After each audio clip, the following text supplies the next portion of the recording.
Welcome to the podcast that puts a finger on the pulse of medicine and technology.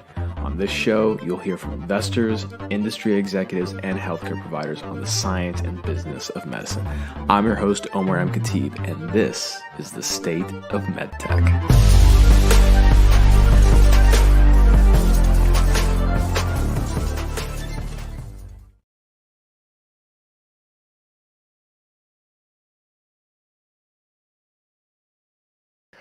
What's going on, everybody? Sorry for that quick delay, but as you know, this is a great show. It's not the most technically best produced show, but it's a good show. I like to think it is.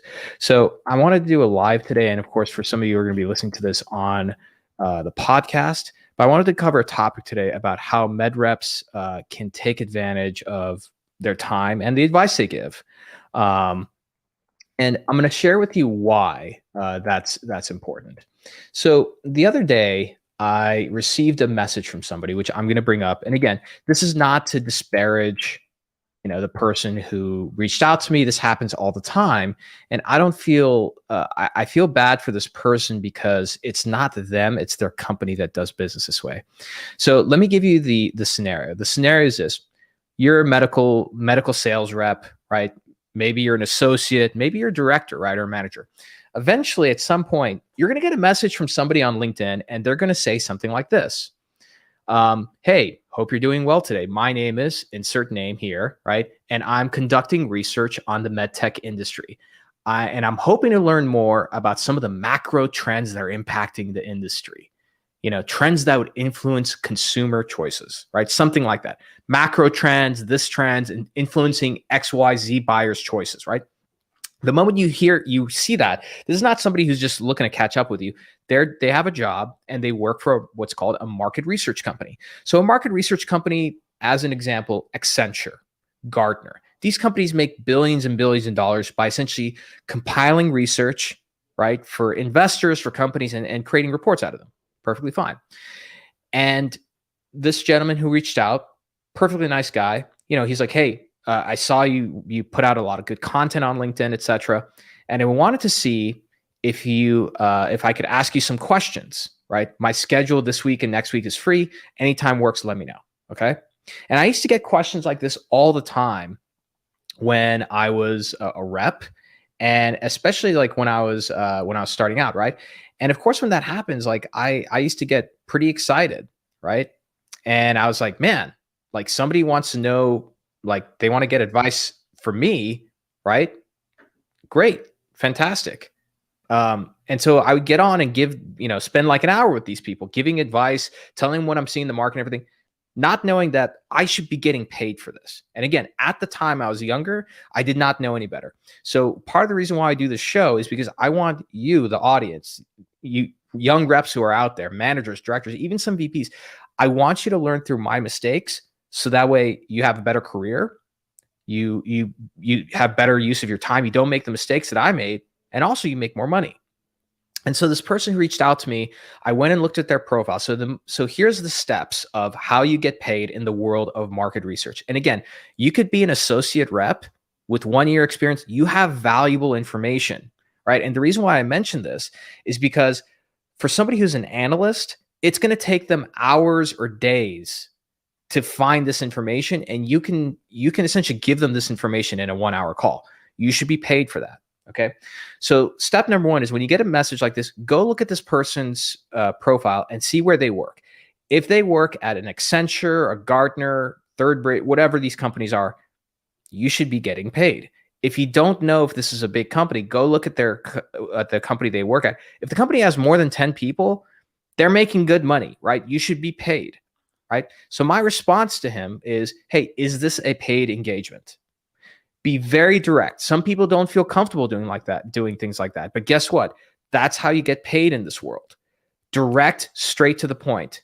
No nonsense, no small talk. Oh, thank you for your message. I don't know what. You got to get real straight to the point. Otherwise, you're wasting your time. Is this a paid engagement? Right? And a lot of times when it's a paid engagement, they'll say, yes, it is, and they'll pay you. But if you do not ask and you're willing to do it for free, why would they pay you? I wouldn't, right? So the next thing is I got a response back. He's like, no, it's not. in which case I have a templated response. I took this, I go in my notes section, I grab this, written out reply that I have, and it says very clear. I'm going to read it directly to you. And some people are going to say, "Oh, but Omar, that's so direct." I mean, you gotta be very direct and candid with people. And this gentleman appreciated that. I said, "Dear so-and-so, sorry, but unless you're a college grad or a new professional, I don't advise for free. You'll save yourself a lot of time paying for the value versus getting free advice from whoever you can get on a call. I would love to provide this information for you. I'd love to do the research and make it a very valuable call. Here's my calendar link. Please talk to your company and your manager. They should have given you a budget to work with," right? And funny enough, this guy replied back and said, "Yeah, you know what? Actually, I think we do have budget. Let me go check." Now, what's the calendar link I gave him? So the second thing I want you to do as a rep, okay? And again, you need to start acting the part from now. If you're not getting these kind of calls, you will soon. I promise, if you do things the right way. Have a presence on LinkedIn. Show that you have some little level of thought leadership, and it takes very little. Look, back in the day, I wasn't posting the way I used to. I did today, and back then, LinkedIn was barely utilized. These people found me, right? You're going to go to a company called Calendly, like calendar, but ly at the end. CALENDLY. And let me see. I think it's .com. Yeah, Calendly.com. I'm not a paid spokesperson for them. I should be, but that is not paid. And set up an account, plug that to your calendar, and they have a feature, right, where you can collect payments. Okay, either through PayPal or Stripe. Set that up, and what I recommend is having a set of questions, right? So you'll be very surprised. A lot of times somebody they need the information, they will pay right then and there. And I prefer this because it's a lot easier versus invoicing, etc. And so let me tell you the questions that I like to ask, okay? So I'm not going to tell you my hourly rate, but I can tell you when I started doing this, I used to charge about $120 an hour many, many years ago. That since has gone up a lot, right? Because my knowledge is valuable at this point, extremely valuable. And so people should pay for it. So in this Calendly link, right, which I have, I have name, email, and mobile phone. Always get somebody's mobile phone number, right? These questions. What is the topic of discussion? What are 3 objectives you would like to get out of the call? This is a very important thing to ask in a calendar invite. What are the 3 things you want to get out of the call? That way you're not guessing and you're not coming to the call cold. You want to know, like, hey, if they're going to pay money, these are the 3 things they want to find out. They want to find out about this, that, and the other, right? Next question, anything else you'd like me to know ahead of time? The more information, the better. This one, I just let people type in whatever.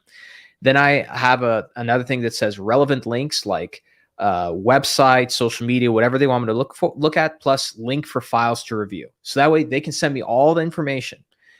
When they submit, they have to swipe a credit card. Literally, they have to put in their credit card information, pay, and that gives them access to my counter. Then they book the time. And I have it in the notes, by the way. The other thing is that you want these people to be accountable for the time, right? If you're busy and then somebody schedules time on your calendar for an hour time and you block that out, maybe it's your lunchtime, maybe you could be doing something else, and they don't show up, you just lost money, okay? So treat your time valuable from now. So what I recommend is putting a little disclaimer. So in the notes, I have this thing where it says, in the description and instructions, I put, this is a paid session. So you decide what you need help with, and I will deliver a high value, high level call to help you solve for obstacles, find solutions, and have a plan of action. If you do not show up for the call and cancel within a couple hours, I will record a response, a 1 hour response to this call, and you cannot reschedule. This is non-refundable. Be very clear about that. So that way people take your time seriously, right? And this is the best way to set things up, because then you do some extra work as a rep. If they want to know about a certain market, etc., they get a good product and everybody's happy. Okay. Now, Is this going to happen every single time? No, right? But this is the way you start, right? Now, the next level, right, is having a profile on certain third-party websites, or not websites, these are companies.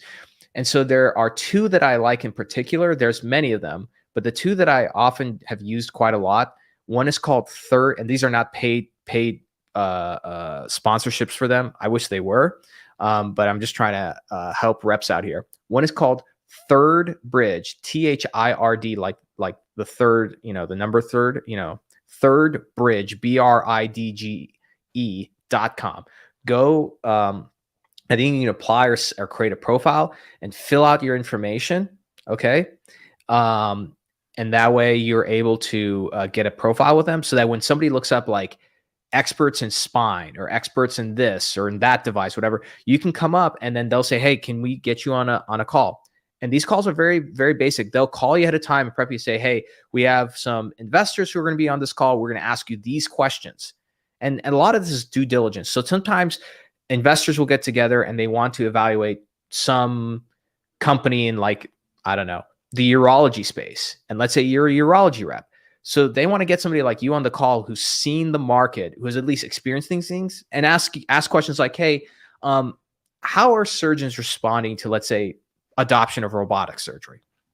Right? These are basic questions. You don't have to be a PhD to answer these things. They literally want to hear from average people, right? Sometimes, and you can get a lot more sophisticated with this, right? The second one I'm going to recommend is called GuidePoint. That's the one that I started with. It's called GuidePointGlobalAdvisors.com. Okay. I think you can go set up a profile with them, but for whatever reason, if you can't, and you're really motivated, send me a message on LinkedIn, and just send me your first and last name and email. And then there's an area where I can recommend people. And look, if you're motivated enough to like send me a message on LinkedIn because you want to be an advisor, I'm happy to send that recommendation. I will disclose though, I get a referral fee. So I get $100 if you sign up. Like, I really don't care about the $100, but there's only one way for me to actually refer people, and through this affiliate portal. You should be able to just go and sign up on your own. But for whatever reason, if you can't, send me a private message on LinkedIn as to why you want to become an advisor, first name, last name, email. Okay. Now, the way you set up your rates is going to be important. Okay. So what I would say is, right now, if you're a new rep, you just want to get experience, take these calls, right? So if you get a message like this and you want to just get some experience, take it for free, right? And what I would say is get on those calls. And this is what I did earlier in my career. I took the call for free. I gave some advice, and then I asked the representative of the company. I said, hey, how do I start getting paid as an advisor? And they gave me some good advice. They got me set up with a portal. Right now, the way you price yourself is important, because sometimes that'll determine, what somebody's going to pay. So just as a baseline, when I was like a new rep, like a couple years into the industry, it was like shocking to me. I got paid like $200 for 45 minutes. I remember like I was driving in the car between cases and I took this call, they set it up and everything. I got paid $200, direct deposit. So, but what I would suggest is that for GuidePoint, and I think Third Bridge as well, from what I could tell, if you want to start getting volume, right, and getting access, the sweet spot for these calls, price them somewhere around 140 to 180, right, somewhere in there. Okay, for me, I price it much higher because, like, look, I'm not going to feed my family off of like making these random calls. So like my price point right now, I think on GuidePoint is like in the $400 or $500 range. Again, there is a ceiling at some point where they're just like, it's not worth that amount of money. And that's perfectly fine. I price it that high because I'm like, that's what my time is worth, at least for things like this. And again, like the benefit about this as a rep is that you start valuing yourself. You raise your value, right? And one of the most important things when it comes to mindset and essentially increasing your income earning potential is you have to think like you already are. So if your goal is, hey, like when I was younger, when I was in my 20s, I was a rep. My goal was I wanted to be like a VP or an executive, right? And so I started adopting that mindset from back then. I said, okay, how would a VP and executive act? Okay, well, they wouldn't just jump on the phone for free and give free advice. They would charge for it, right? So start taking that approach, right? And lo and behold, not only will those opportunities, you'll start finding more of them, right? But then you'll start crafting yourself. So back then, because I said, okay, if I'm going to ask to get paid for stuff like this, I need to do a very good job. So that way the consultants or the market research company who finds me and pays me, they're just really impressed by the call. And I did that earlier in my time. And so now these companies, they like, I'm looking at my guide point portals. So a lot of times the way these portals work, you get set up, and then once you're in, there's a home page for their portal where they put like all these different opportunities. And here I'm gonna read some to you guys right now, if I can get the website to work here. But the main thing I want to encourage you is like, start learning about these things. Like you're spending time in the car, and so if you're got time here and there, either be learning or earning, or both, right? I always recommend invest in yourself. Invest in courses, buy books, like develop yourself. So that way, when you have these opportunities to advise, you can really impress people. So like back when I did these advising calls, I'll never forget the first call I got. And again, when I fill out my profile on these little portals, right? You have this thing called area of expertise. So for my guide point section, it says like healthcare, medical devices, medical equipment, medical device manufacturing, right? So the first call that I got, like back in, I don't know, 2015 or something, was, maybe it was even before that, but let's say 2015, it was about surgical robotics. So when I got on the call, my whole goal was to really impress these people. So I talked about, I read Jeffrey Moore's Crossing the Chasm. So I learned about technology adoption. I talked about the markets as it related to that. I did some reading ahead of time. So that way, when I'm on the call, like they're expecting just some base level information, like, oh, this is what the market's like and everything. I over delivered on that. So the people who are on that call, the investors, really happy. And of course, when those people are happy, the market research company, those investors, those people on the call say, hey, that was such a fantastic call. That really helped inform our investment decision. That it helped us inform all these different things. So the market research company now loves you. And so if you do a good job, like I've had both Guy Point and Third Bridge reach out to me and say, hey, like they loved you, right? A really good sign that you did a good job, aside from them literally telling you, is that if you're on the call for over the time. So a lot of times they say it's 45 minutes. My time was always an hour 15. And not because I talk a lot, but it's because the answers I'm giving are so compelling, so good that the advisor is like asking more questions, like, man, we're just getting gold here, right? So since we're doing this live, we do got some questions, and I will take some questions from LinkedIn. So we got somebody on Instagram, Bailey_56, has this question. Says, are you referring to calls with people trying to get info on the industry? A big fan of books and podcasts on the commute to the from hospital to hospital. Yeah, totally. So Bailey, great question. Yes, I'm talking about calls where somebody's trying to, these are like market research companies or analysts who are asking for information on like macro trends in the industry, or very specific. They might ask for very specific companies, but a lot of times they'll say like the robotic spine market, right? Or the structural heart market.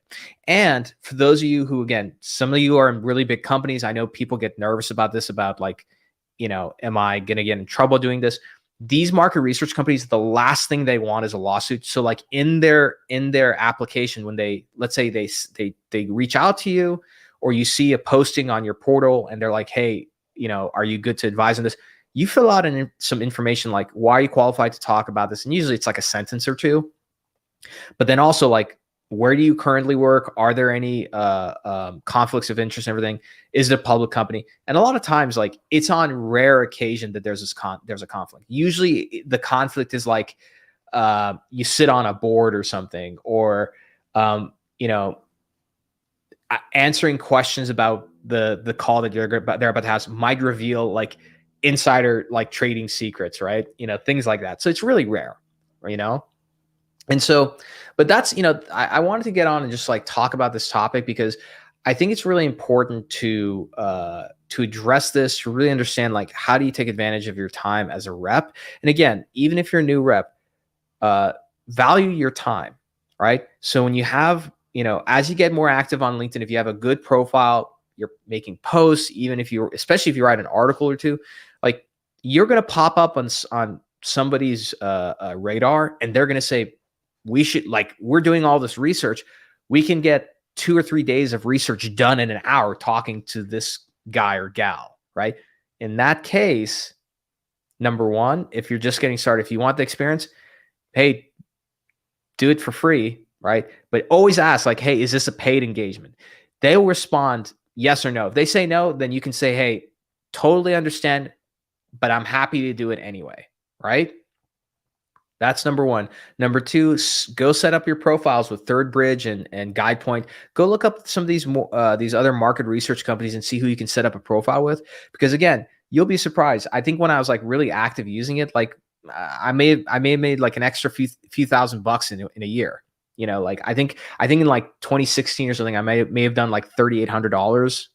Right, it's not a lot of money, but like back then for me, like that was exciting to make that amount of money doing things I would have just done at a bar with other sales reps, right? And so you can do these calls like in the morning before a case, at lunchtime, it's perfectly okay. And what I would say is the money is nice. Money is always a good measure of, am I providing something of value, right? What's better though is the self-development you're going to get. It's going to force you to take your game to another level, right?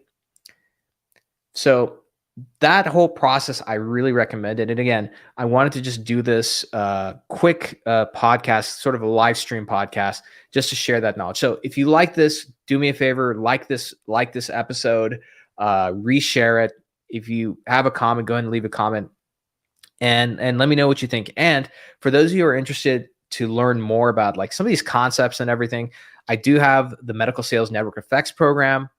Not everybody qualifies for it, but if you want to learn more, go to my LinkedIn profile. You'll be able to see very quickly like how you can apply for it or learn more. But in any case, really appreciate the love. Great questions. I'm very surprised with the amount of people who showed up on Instagram. Loved that. So I think I'll definitely stream more on Instagram as well. And with that being said, that's it for today. Have a great day, everybody. Don't sleep on December, my friends.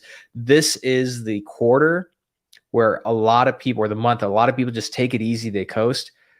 Double down. Go harder. Okay? Go harder. Get those contracts in. Start filling your pipeline from now, okay, for 2023. And this weird week between Christmas and New Year's every year, I've just realized that's like the Twilight Zone, right? Time does not escape there. Use that week to really sit down and like not just 1 hour or one day, like spend time that whole week, sit down, review your quarter, review your year, start planning for the next year. What kind of things do you want to accomplish? Like literally write this down, right? This is how you're going to get better. This is how you start leveling up in your income and your career, so on and so forth. You can't just work hard and expect like random results to happen, right? Hard work is important, but hard work unguided just kind of ends up being a bunch of noise. So, all right, everybody, take care.